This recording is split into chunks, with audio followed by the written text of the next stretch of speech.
The rain fell, as if the sky were trying to wash away the city's sins. The gate of the Montalban mansion opened slowly, creaking like an old memory. A street girl, soaked and shivering, held a dirty blanket against her chest. Inside it, something motionless. Something she protected as if it were still alive. And then, with teary eyes, she whispered, "Please, bury my sister." Arthur Montalban watched from the second-floor window, the glass of whiskey trembling between his fingers. At 72, the man who had once controlled empires now found himself controlled by ghosts. The girl's face, illuminated by the lightning, seemed like a reflection of a memory he had been trying to forget for decades. He didn't know why, but that plea pierced the ice in his chest. The security guard hesitated to open the gate. "She's just a beggar, sir," he murmured through the intercom. But Arthur, his voice hoarse and tired, replied, "Let her in." The decision came from an impulse, one he didn't even know he still had the strength to feel. The girl walked to the front door, her bare feet making noise on the wet marble. She seemed fragile, but her gaze held the firmness of someone who had buried too many hopes. When she lifted the blanket, the body of a younger girl, pale and motionless, was revealed. "She was all I had," she whispered. And the silence that followed was heavier than the rain. Arthur took a step back, his heart pounding too fast for a man who claimed to have nothing left to lose. The face of that dead child suddenly haunted him. There was something there, something familiar, a mark on the shoulder, a small scar, identical to that of Helena, his deceased wife. The glass fell from Arthur's hand and shattered on the floor, scattering whiskey and fear. Where did you find this girl?" he asked, his voice breaking. The girl stared at him, confused. "She's my sister. She died last night. I just want her to rest, like rich people rest." Arthur turned to the blazing fireplace, trying to find logic where there was only pain. Each of the girl's words pierced him. How rich people rest. He thought of how many poor people he had ignored throughout his life, but something about that night felt like a reckoning with fate. The flame in the fireplace flickered and reflected off Helena's portrait hanging on the wall. Arthur looked at it and felt the air leave him. The same gaze, the same scar, the same expression. The impossible was beginning to seem real. He walked to the window and saw the rain covering the child's body still at the edge of the gate. The thunder echoed like a warning. Something inside him, perhaps guilt, perhaps love, whispered that that girl had knocked on the wrong door, or perhaps the only right one. Arthur took a deep breath, staring at the girl. "Tomorrow," he said, his voice trembling. "Tomorrow we will bury your sister." But when he turned around, he noticed a detail that froze the blood in his veins. The dead girl's necklace had the same pendant that his wife had worn the day she died. And in that instant, Arthur Montalban understood. Death had knocked on his door, disguised as redemption. But what Arthur didn't know was that by burying that girl, he would unearth his own family's greatest secret. The early morning still smelled of rain when Arthur Montalban's black car pulled up in front of the abandoned shelter. The broken windows, damp walls, and trash-strewn floor transformed the place into a nameless tomb. Livia walked ahead, holding a small flashlight. The light trembled like her heart. "It's here, sir, where she stayed," she murmured. Arthur entered slowly, the echo of his footsteps mingling with the distant sound of dripping water. The scene seemed straight out of a nightmare. In the corner of the room, the girl's body lay on an old mattress, covered by a torn sheet. But what disturbed him most was not the death, it was the recognition, that scar, that overly pale skin, that serenity he had seen before, in Helena. For a moment, the old millionaire forgot to breathe. He approached, knelt beside the body, and pushed back the sheet with trembling hands. The heart-shaped pendant with the initial H gleamed in the dim light. It was the same model he had given his wife 40 years before, a gift that, according to him, had been buried with her. Livia noticed the astonishment on his face. "Did you know my sister?" she asked suspiciously. Arthur looked away, trying to suppress the tremor in his voice. "No, but she reminds me of someone." He lied, and the lie weighed like lead. The air inside the shelter seemed increasingly suffocating. Arthur felt as if every wall was watching him. The past he had sealed away in silence now crept, hungry, back to the surface. God, what's happening to me? He thought, wiping the sweat from his brow. Livia, kneeling beside her sister, tenderly stroked her hair. No one wanted to help, sir. They say people like us don't deserve a cemetery. Arthur closed his eyes. That sentence cut him deeper than she could have imagined. He himself had said something similar decades ago about a poor worker who died in his factory. Outside, the wind began to blow strongly, violently banging the rusty doors. Arthur looked up and saw in the dim light a shadow moving in the shelter's corridors. "Is there anyone else here?" he asked, alert. Livia shook her head, but the sound of footsteps echoed again. They left in a hurry. When Arthur turned for one last look, he saw the necklace on the girl's chest gleaming with the lightning, and for an instant he swore he saw Helena, his deceased wife, standing beside the body, watching him with the same farewell gaze that had haunted him for 20 years. Back in the car, the silence weighed like unresolved grief. Livia looked out the window, unable to understand the old man's anguish. Arthur held the necklace he had discreetly removed from his body and trembled. Engraved on the back, a name corroded by time, Helena M. He closed his hand around the pendant and murmured, "What are you trying to tell me, Helena?" And at that moment, the first ray of dawn pierced the windshield, illuminating the girl's face. Arthur realized that life had given him a second chance, or a new curse. But when Arthur returned to the mansion, Helena's portrait was no longer the same, and someone or something had tampered with it during the night. The clock in the Montalban mansion struck 3 in the morning when Arthur entered, still wet from the rain. The silence greeted him like an old enemy. He let his coat fall onto the marble floor and walked to the main hall. The fireplace still crackled, casting dancing shadows on the walls, and it was then that he realized Helena's portrait, it seemed different. Arthur approached slowly. The gilded frame was intact, but the woman's gaze in the painting was no longer the same. Once serene, it now seemed to stare at him with disapproval, as if she knew what he had seen in the shelter. A shiver ran down his spine. He touched the glass, and the surface was as cold as ice, even in the face of the fire. From the top of the stairs, Donna Elsa's voice made him shudder. "You're late again." She descended slowly, wrapped in a dark robe, her face half hidden in the shadows. Arthur, without turning around, replied, "I couldn't sleep. I had to go out." "You were in the old neighborhood, weren't you?" she asked, in a tone that sounded more like an accusation than curiosity. Arthur finally turned around. The housekeeper's gaze was that of someone who knew more than she should. "How did you—" he began, but she interrupted him. "I shouldn't have gone back there. Some things from the past should remain buried." Arthur frowned, confused and annoyed. How does she know? He thought. He walked to the bar and poured himself a new glass of whiskey, trying to disguise the trembling in his hands. But the reflection in the glass of the china cabinet made him freeze. Helena's portrait reflected in the mirror showed something that wasn't there. A second figure, one girl beside him. Arthur turned quickly, but the picture was normal again. The sound of the storm outside echoed through the windows, and the old millionaire began to feel that the house was breathing. Each creak of the wood, each whisper of the wind seemed to carry a name. Helena. He clutched the necklace in his pocket. That piece of jewelry was proof that something was wrong, something that defied logic and life.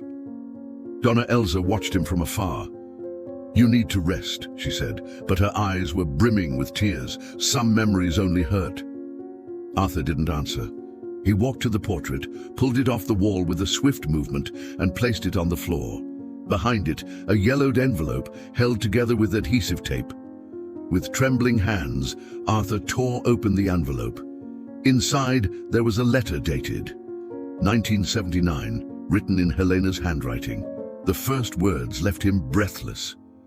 "Arthur, if you ever read this, it's because the truth has already found its way back home.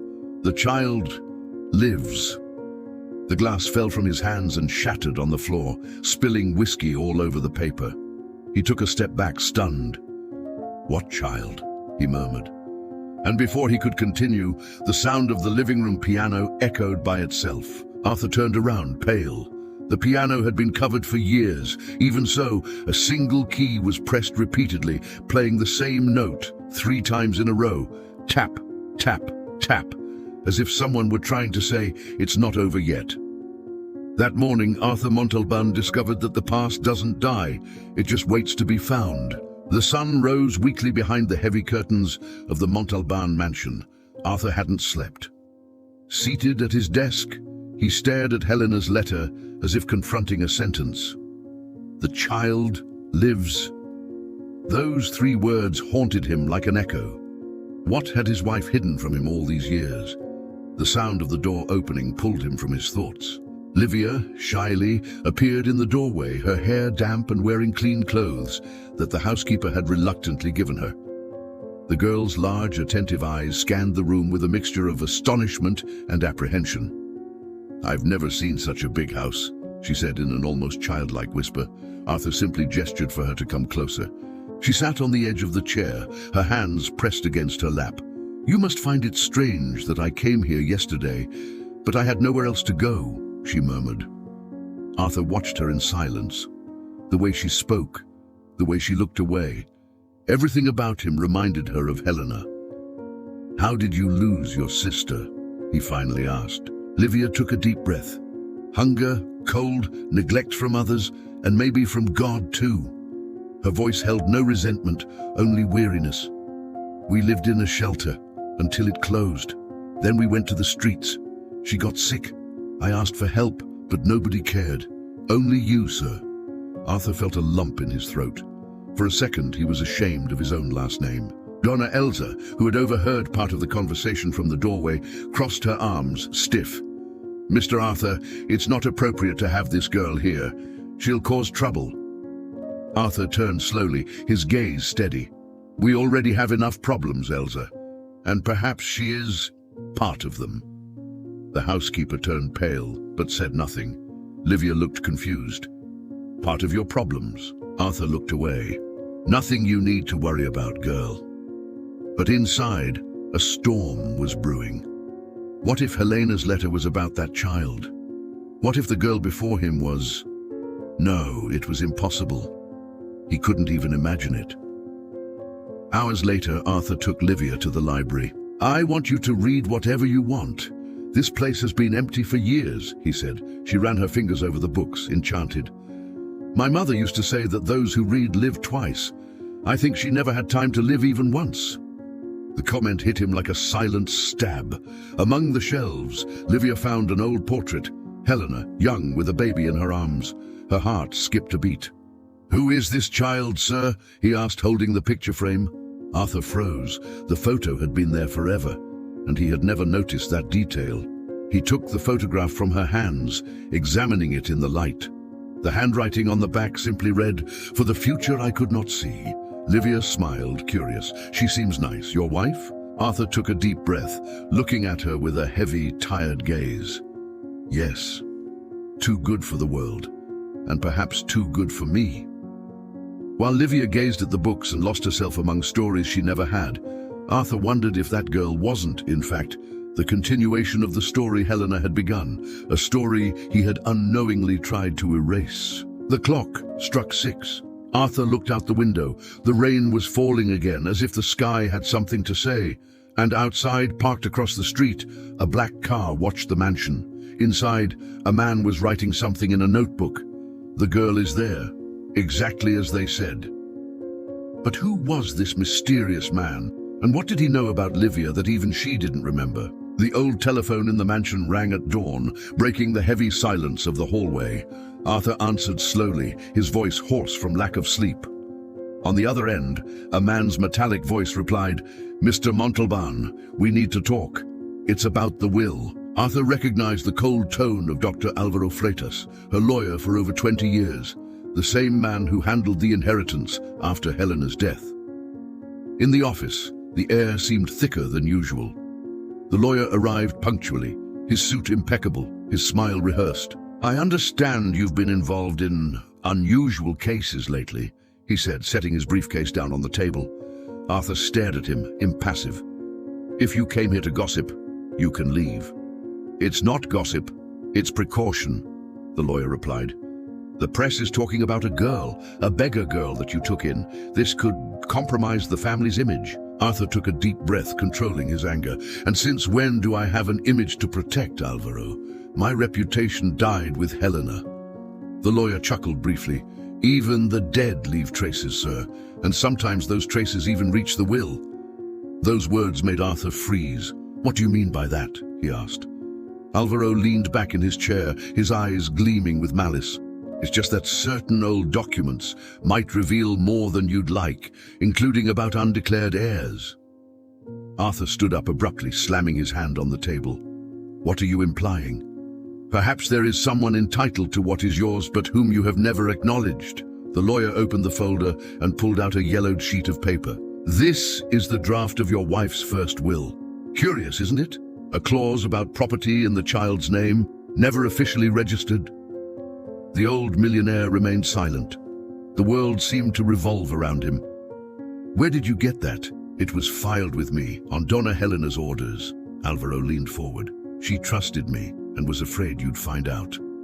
Arthur clutched the necklace in his pocket, the same one he'd found at the shelter. The child lives, echoed in his mind. Each piece was beginning to fall into place, and what he feared most was taking shape. Where are the rest of the documents? He demanded. Alvaro smiled, crossing his hands. It depends. Some truths have a price. Before Arthur could answer, a noise echoed in the hallway. The door slowly opened a crack. Livia, hidden behind the doorframe, watched everything with wide eyes. What child, Mr. Arthur? She asked in a trembling voice. The lawyer turned slowly, surprised. Arthur paled. The secret he was trying to protect had just reached innocent ears. Alvaro stood up, straightening his suit. It seemed someone arrived just in time to hear the inheritance that fate had in store for them, he said with a cynical smile. Arthur stepped forward, his voice low and firm. Be careful what you say, Alvaro. There are truths that can bury more than just the past. The lawyer simply laughed and left, leaving behind a phrase that cut like a knife. Helena left behind more than memories, Arthur. She left blood.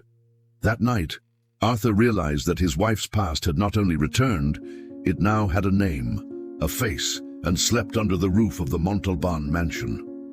The Montalban mansion slept under a constant rain, but inside, no one truly rested. Arthur walked slowly through the corridors, the sound of the raindrops hitting the windows, like a memory that refused to leave. The conversation with the lawyer still echoed in his mind. She left blood. Each word seemed closer to the truth he feared. Upstairs, a creaking sound made him stop. The lamplight revealed Donna Elsa standing motionless in the hallway, as if she were waiting for him. You shouldn't be walking around the house at this hour, she said curtly. Arthur approached, and you should stop acting like you own her. The two stared at each other for far too long. The tension between them wasn't new. It was old, deep-rooted, made of shared secrets never discussed. The lawyer was here today, Arthur said. He talked about old wills. Donna Elsa looked away. I know, he called me earlier. Arthur frowned. Did he call you? She nodded hesitantly. We always took care of Donna Helena's business together, remember? I served her even before you married her. The silence that followed was more accusatory than any shout. Arthur stepped forward. You knew about the child, didn't you? The woman trembled, clutching the crucifix around her neck. You don't understand. That it was a mistake, a sin that Donna Helena carried alone. She wanted to protect you. Protect myself? Arthur laughed humorlessly. Or protect your own conscience? She looked away, tears welling in her tired eyes. Arthur insisted. Tell the truth, Elsa. Where is that child? Donna Elsa took a deep breath, her voice breaking. I handed her over myself, many years ago. A poor woman named Joanna. Helena said the girl would be safe far from here. Arthur felt the ground disappear beneath his feet. Girl. The words echoed like thunder. He took a step back, his face pale. Are you telling me the child was a girl? Elsa nodded, crying. She was beautiful. She had her mother's eyes. Arthur placed his hands on the table, his body trembling. My God. The necklace in the pocket seemed to throb. Everything fit together. The letter, the scar, the pendant, Livia's plea. But before he could say anything, Elsa gripped his arm with unexpected force. "Mr. Arthur, if she is who I think she is, you shouldn't leave her here. There are people who would do anything to silence this story." Arthur looked her in the eyes. "People like whom, Elsa?" She hesitated, and then she whispered, "People who work for you." Thunder rumbled outside and the lamplight flickered. For an instant, Elsa's face seemed to age 10 years in seconds. She turned and walked into the dark hallway. Before disappearing, he whispered, "Helena knew the past would return, and she made me promise something, that when the girl came back, you wouldn't recognize her." Arthur stood motionless, feeling the weight of guilt fall upon him like an ancient sentence. Now, the question was no longer whether Livia was the lost daughter. The question was whether he would have the courage to look at her and admit it. The following morning, someone ransacked Arthur's office, and what they stole wasn't money, it was Helena's letter. Dawn arrived with a biting chill. The mist covered the mansion's garden like a white sheet, and the silence was strangely heavy, expectant. Arthur descended the stairs, still in his dressing gown, his face tired. Something inside him told him the day wouldn't end well. When he opened the office door, the feeling was confirmed. The drawers were turned upside down, books scattered, papers torn, the frame of Helena's portrait fallen on the floor. The safe was open, but the money remained inside. Arthur realized immediately, whoever had entered wasn't seeking fortune. I was searching for answers. And the biggest one of them had disappeared, Helena's letter. "Mrs. Elsa!" he shouted, his voice echoing through the house. The housekeeper came running in, pale. "What happened, sir?" Arthur showed the overturned table. "Someone came in here last night. The letter is gone." She crossed herself, startled. "Good heavens, did you lock the door?" "As always," he replied in a low tone, full of contained fury. "This can only mean one thing. Someone in here took it." While they were talking, Livia appeared at the door, looking worried. "Which letter, Mr. Arthur?" The old man took a deep breath, trying to remain calm. "A piece of the past that should have stayed hidden." The girl frowned, sensing the tension in the air. "I swear I didn't touch anything." Arthur stared at her, and deep down, he knew she was telling the truth. But he also knew that someone had been watching her since the day she walked into that house. Hours later, a black car pulled up in front of the mansion. Dr. Alvaro got out, with a fake smile and a briefcase under his arm. "I heard there was a small incident." Arthur watched him suspiciously. "You already know too much for my liking." The lawyer smiled, opening the folder. "Just a coincidence. Or perhaps it's fate trying to hasten certain truths." From inside the folder, he pulled out something that made Arthur's heart stop. Helena's original letter. "Where did you get that?" Arthur asked, his voice hoarse. "Let's just say that certain memories prefer more competent hands," Alvaro replied. And then he began to read aloud. "Arthur, if I hid anything from you, it was out of love. Our marriage carried a silence that I could never break. The girl is innocent. She carries your blood, and the blood of the one you hate most." Arthur staggered back, his face colorless. "The one I hate the most? What does that mean?" he asked, trembling. The lawyer leaned in, his smile now more cruel. "The past always finds its way back, Mr. Montalban, and sometimes it returns with a surname. Donna Elsa Grito. It seems, but it was too late." Alvaro slammed the folder shut. "I'd say this story has value," he said, turning to Arthur. "A value that perhaps you'd like to buy." Arthur stared at him, his fury now mixed with fear. "Are you blackmailing me?" "No, my dear, I'm simply offering a family business deal." The lawyer left the office laughing. Livia, who had overheard part of the conversation from the hallway, was trembling. "She carries your blood." The words echoed like a sentence. Arthur ran to the window and saw the black car drive away down the wet road. And out there, in the fog, the shadow of a woman seemed to be watching him from the edge of the garden. Arthur blinked, and the figure vanished. But on the ground among the flowers, there was something new, an envelope identical to the one that had disappeared, with a familiar handwriting. "Arthur, if you're reading this, there's still time to save her." "Who left the new envelope in the garden?" And what did saving her mean? Arthur was about to discover that the truth would cost him more than his fortune. Night fell over the Montalban mansion like a veil of mourning. Arthur lit a candle in his office, refusing to turn on the lights, as if the darkness were more sincere than any lamp. The envelope found in the garden lay on the table, untouched. He stared at it as one might gaze at a snake about to strike. Finally, he took a deep breath and opened it. Inside was a single sheet of paper, written in Helena's own handwriting. "Find the man who kept our secrets. He lives in the old neighborhood. His name is Augusto Pires. Only he can tell you who the girl is." Arthur reread the sentence 3 times. Each word sounded like a posthumous confession. Helena had been preparing this revelation before she died, as if she knew the past would return with Livia's face. The next morning, he left alone, without telling anyone. The car drove through the damp streets of the old neighborhood, now even more dilapidated. The windows were full of holes, and the walls were covered with torn posters. Arthur stopped in front of a small watchmaker's shop. The name on the sign was A. Pires, Repairs and Secrets of Time. His heart raced. Inside, the air smelled of rust and oil. An elderly man, his back turned, was fiddling with a pocket watch. "Mr. Pires?" Arthur asked.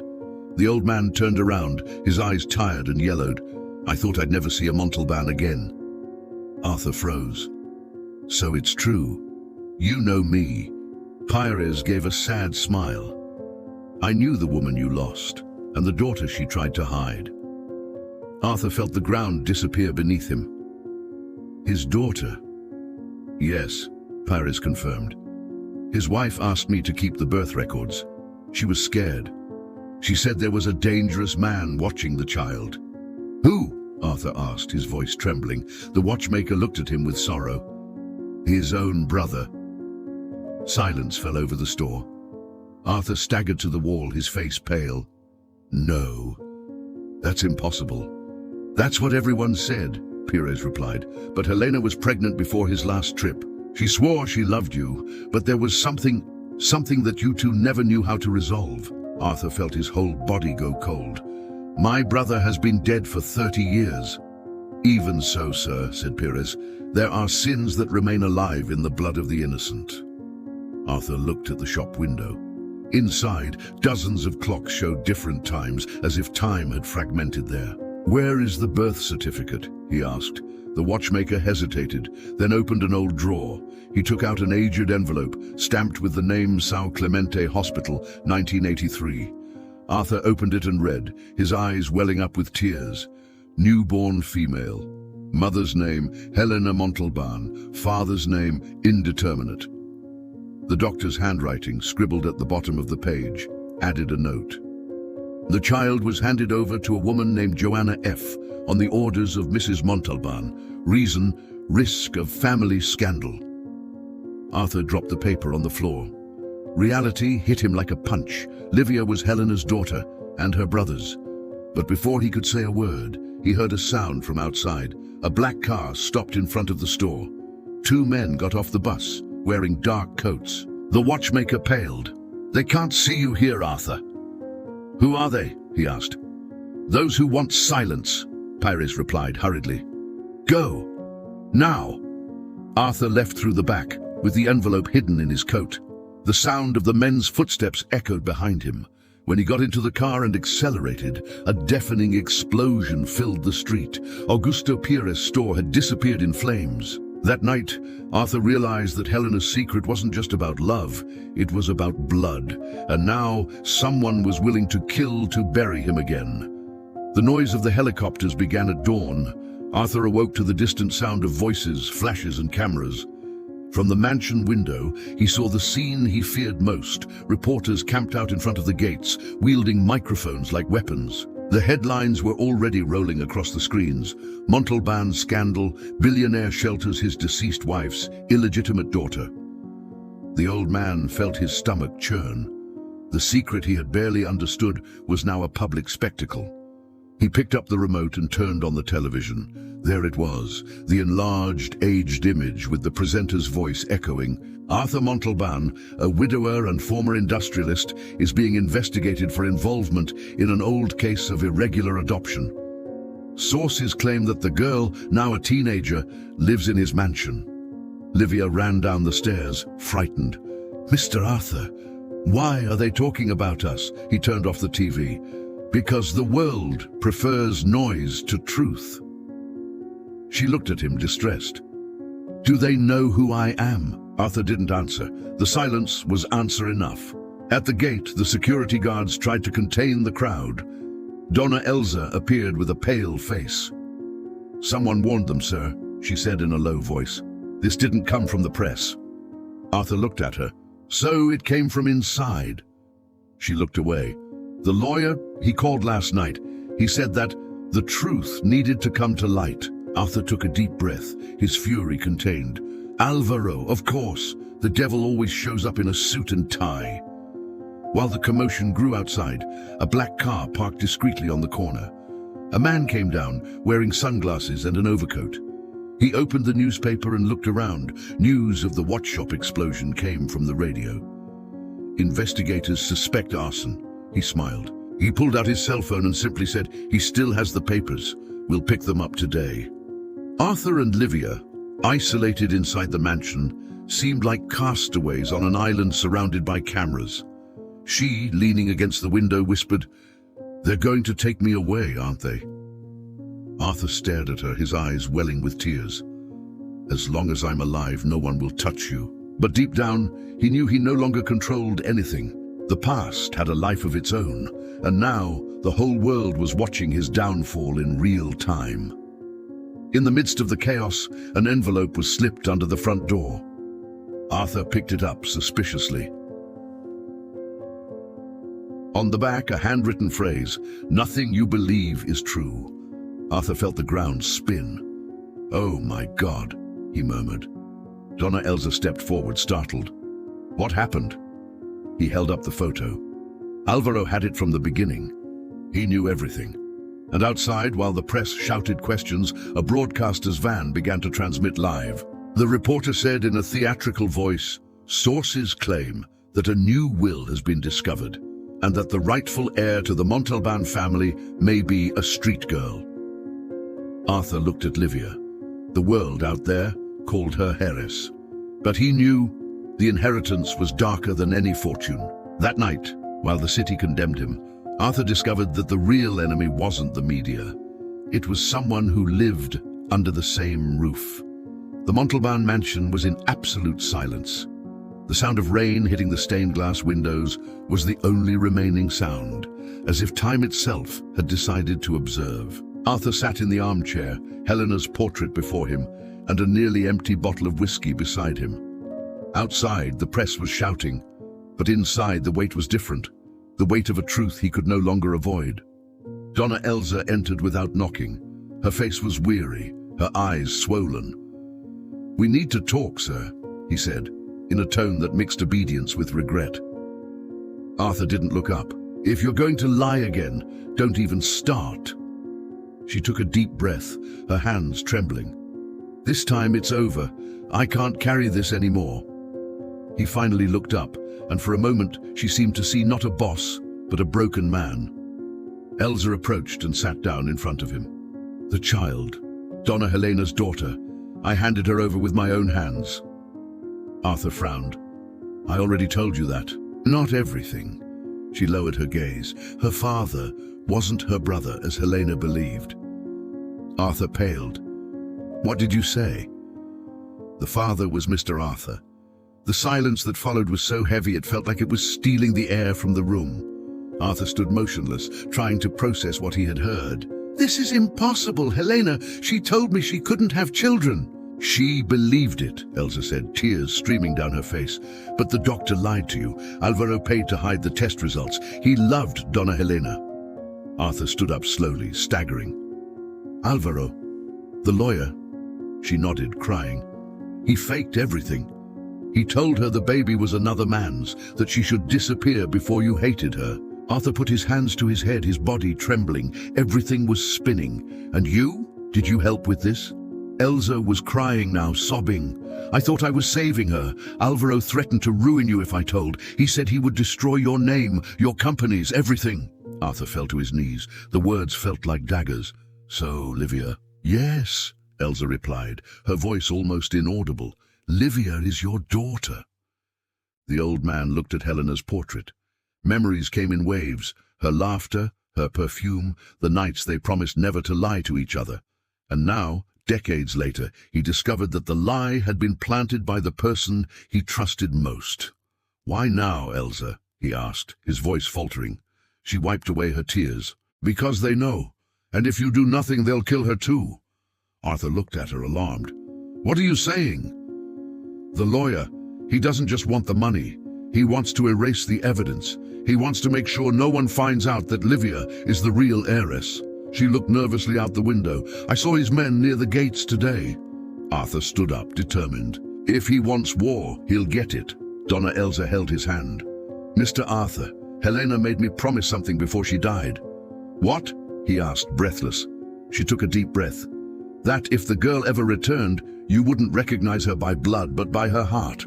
Arthur looked at her, tears streaming down his face. It's too late for that, Elsa. The heart recognized before the blood. Outside, thunder roared, and at that very instant the mansion gate burst open with a bang. 2 black cars pulled up, headlights on. Arthur looked out the window and felt his blood run cold. They've arrived, he murmured. And for the first time, the old millionaire understood that the most dangerous inheritance of the Montalban family was the secret he now needed to protect with his own life. That morning, Arthur Montalban would cease to be a man in mourning, to become a man at war. And the first name on his list was Álvaro Freitas. The storm raged over the city, but inside the car, the silence was absolute. Arthur drove with his eyes fixed on the road, his hands firmly on the steering wheel. The Montalban mansion was behind them, and with it, any vestige of innocence. On the passenger seat, the envelope with the birth certificate and Helena's letter. The destination, Álvaro Freitas' office, the man who had stolen her life and was now trying to steal what was left of it. The building was imposing and empty at that hour of the night. Arthur rode up in the old elevator, the sound of the wind whistling through the cracks. On the 10th floor, the lights were on. The lawyer was waiting for him, as if he knew that this confrontation was inevitable. When Arthur entered, Álvaro looked up and smiled, cold as steel. I knew you'd come. Men like you can't stand being out of control. Arthur closed the door behind him and locked it. Today, the truth is in control. Álvaro let out a short, sarcastic laugh. The truth. Arthur, the truth is only the version told by the man who survives. He walked over to the bar and poured himself 2 glasses of whiskey. Would you like one last toast to the Montalban Empire? Arthur didn't answer. He pulled out the envelope and threw it on the table. Helena was my wife. Livia is my daughter. You destroyed my family out of envy. The lawyer watched him for a moment, then drank calmly. No, Arthur, I destroyed it because I could. Arthur stepped forward and grabbed the man by the collar. She loved you! She took pity on me, Álvaro shouted, spitting out the words. Pity for a poor man who dreamed of being like you? Arthur pushed him against the wall. You made her believe the child was another man's. I did what I had to, the lawyer said, breathless. If she had told the truth, you would never have looked at me as an equal. Arthur stared at him with contempt. You were never my equal, Álvaro, just a parasite dressed as a friend. Outside, thunder rumbled, and the building's power flickered. The lights went out for a second, just long enough for Arthur to hear a metallic click. Álvaro smiled, pointing a gun. Do you think you came all this way just to lecture me? Arthur slowly raised his hands. I came to put an end to this. Then finish this quickly, said the lawyer. Hand over the papers. Arthur smiled back, a sad and tired smile. Helena trusted you too. And look where that got her. Álvaro hesitated. For a moment, the past seemed to weigh more than hatred. Arthur seized the moment and kicked the table, knocking over the glass and deflecting the shot. The sound of the gunshot echoed through the floor, shattering the glass. The fight was quick, brutal, desperate. The 2 men rolled across the floor, the weapon sliding along. Arthur managed to grab the fallen envelope and push the lawyer against the bookshelf. The books collapsed, and the gun fell again, stopping in front of the lit fireplace. Álvaro, breathless, laughed. You don't have the guts. Arthur stared at him, his face glowing with fire. "I already buried a woman because of her cowardice. I'm not going to bury a daughter too." He picked up the gun and pointed it. The lawyer raised his hands, sweating. "If you kill me, no one will believe you. I am the law." Arthur approached, his gaze cold. "Then die with the truth on your lips." Alvaro smiled. "The truth, Arthur," he coughed, choking, "is that you killed her too. Helena never wanted to come home." The gunshots silenced the room. Arthur stood motionless, the gun still warm in his hands. The lawyer's body fell onto the carpet, his blood mingling with the spilled whiskey. He took a deep breath, feeling the weight of decades of guilt and betrayal wash away with the tears. The phone rang. Arthur answered, his voice hoarse. On the other end, a female voice. "Mr. Montalban? This is the police station. We need to talk about the watch shop fire. There's a new name among the victims." Arthur swallowed hard. "Who?" the voice replied, cold and slow. "Augusto Pires did not die alone. There was a woman with him. Her name, Elsa Ferreira." Hearing the name of the dead housekeeper, Arthur realized the fire hadn't been to destroy evidence, but to silence those who still knew too much. And now he was next. Night dragged on over the city, but inside the Montalban mansion time seemed to have stood still. Arthur returned at dawn, covered in dried blood and silence. Sirens echoed in the distance, mingling with the sound of thunder. Alvaro's body still burned in his memories, and the news of Elsa's death throbbed in his mind like a knife. He had lost everything, except the truth. Livia was waiting for him in the living room, huddled near the unlit fireplace. Her eyes were swollen from crying. "I saw it on TV. They said you killed the lawyer." Her voice was a broken whisper. Arthur knelt before her, exhausted. "They'll say many things, my daughter. But there's one thing no one will be able to hide anymore. You are a Montalban." Livia looked at him, confused. "What are you saying?" Arthur took the envelope out of his coat and placed it in her hands. The girl's hands trembled as she opened the document. There was the birth certificate, the name Helena Montalban, and the field for father crossed out and rewritten in pen, Arthur Montalban. Livia looked up, incredulous. "Are you my father?" Arthur nodded, his eyes welling up with tears. "I should have found you sooner, but fate found me in the worst possible way." She cried, and he hugged her, the hug that their whole lives had denied them. When they parted ways, Arthur took a deep breath. "I don't have much time, Livia. I need to tell you something." She wiped her face. "What?" "There's another will, written before Helena's death." He opened a folder. "This document proves that the entire family fortune should be passed on to the rightful heir. You..." Livia took a step back. "I don't want the money." Arthur smiled sadly. "I didn't want to either. But money is the only weapon we have to clear this name and protect yours." Outside, reporters continued shouting, and police cars surrounded the entrance. Arthur walked to the window and looked at the crowd. "They're going to take me away today." Livia ran to him, distressed. "You can't give yourself up." "I've owed this for years," he replied calmly. "I've spent half my life hiding the truth, the other half trying to forget it. Now, at least, I want to die being honest." He picked up the landline phone and called the city's most important newspaper. "This is Arthur Montalban," he said in a firm voice. "I want to give an exclusive interview. I have evidence of crimes, corruption, and document forgery involving the late lawyer Alvaro Freitas and my own company." The journalist on the other end stammered, "Mr. Montalban, are you confessing?" Arthur looked at Livia and replied, "I am freeing her."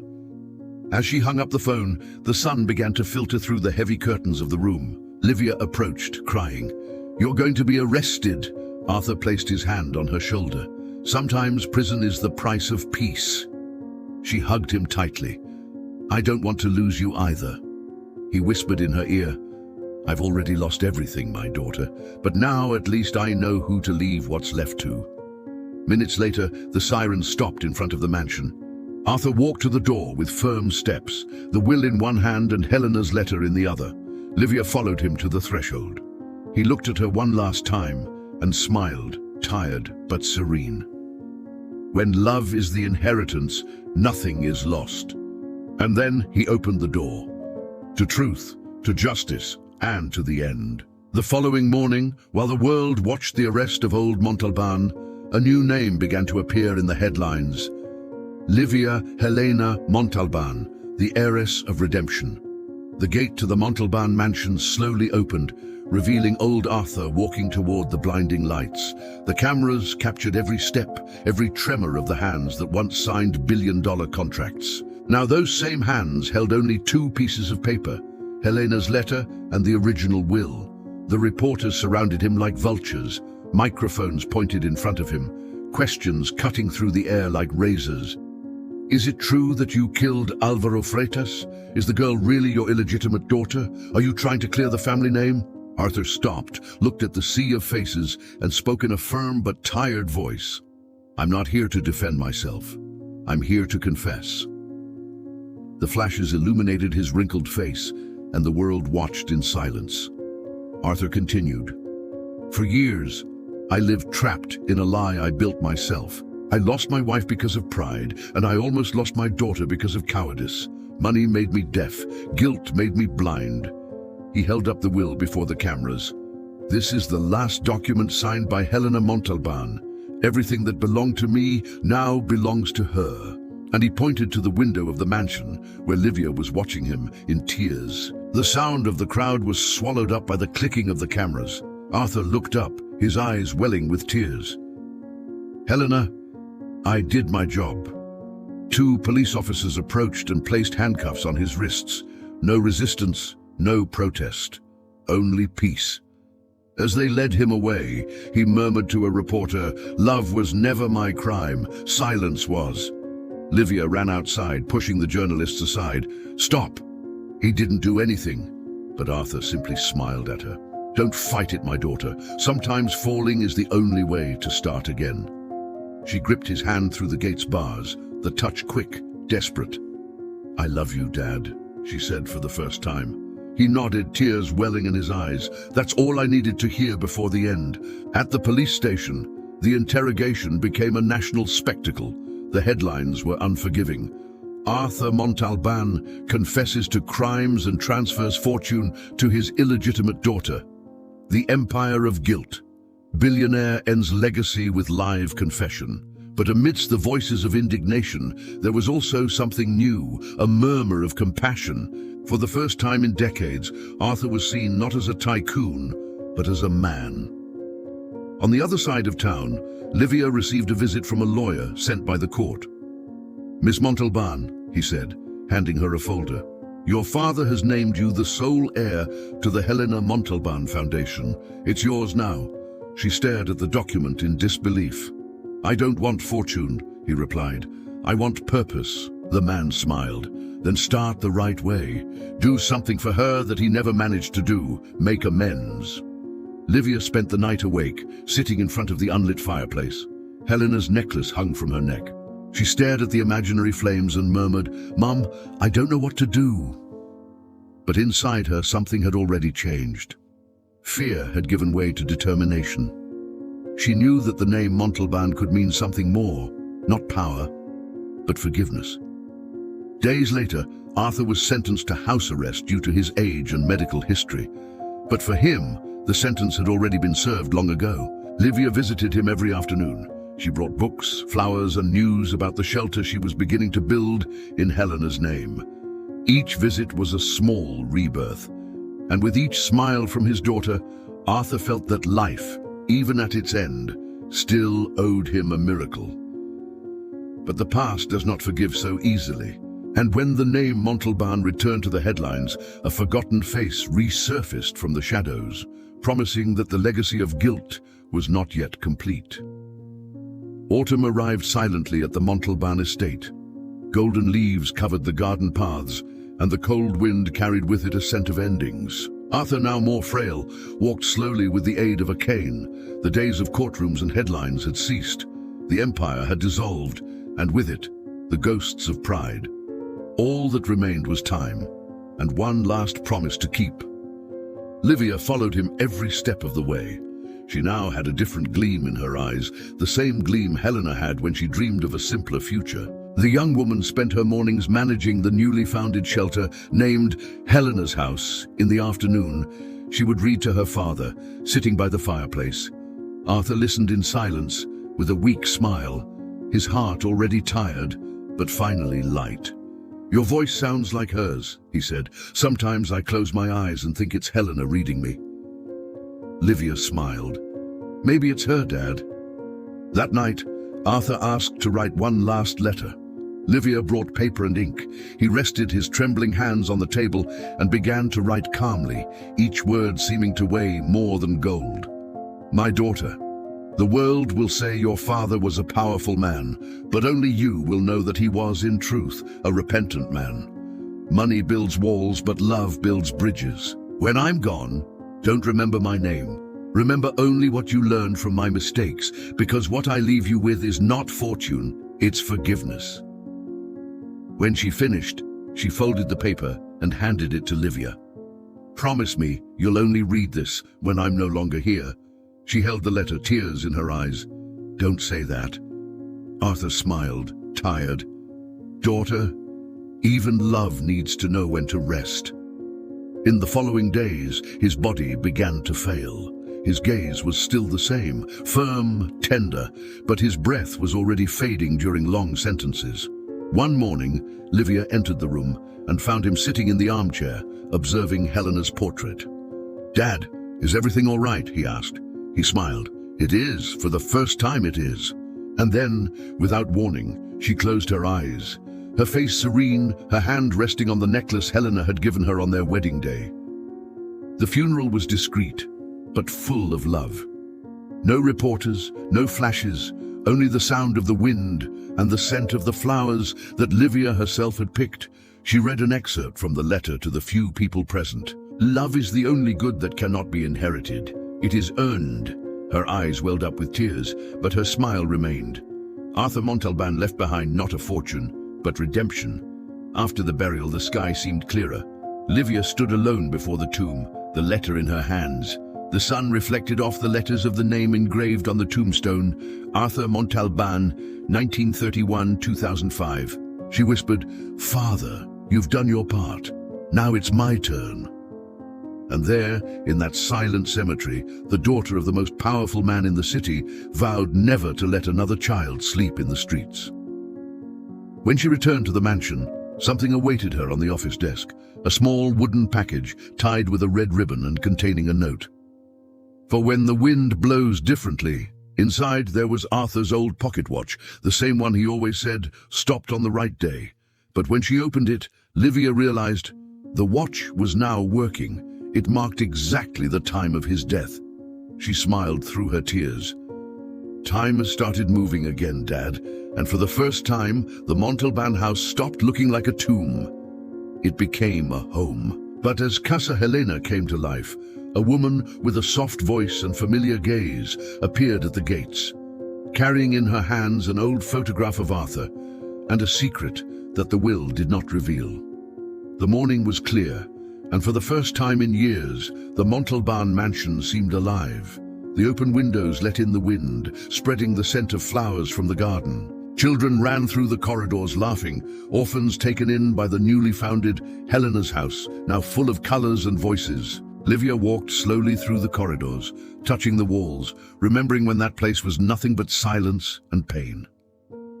Now, it was home. In the main hall, Arthur's portrait had been restored. He looked younger, his gaze less burdened, as if he had finally rested. Livia stopped in front of the painting and smiled. "I did it, Dad. The name Montalban is no longer a burden, it's a bridge." But the peaceful moment was interrupted by a gentle knock on the gate. An employee rushed in. "Miss Livia, there's a woman outside. She says you need to see this." Livia frowned, but continued on to the entrance. There, standing in the morning sun, was a woman with gray hair and a serene expression.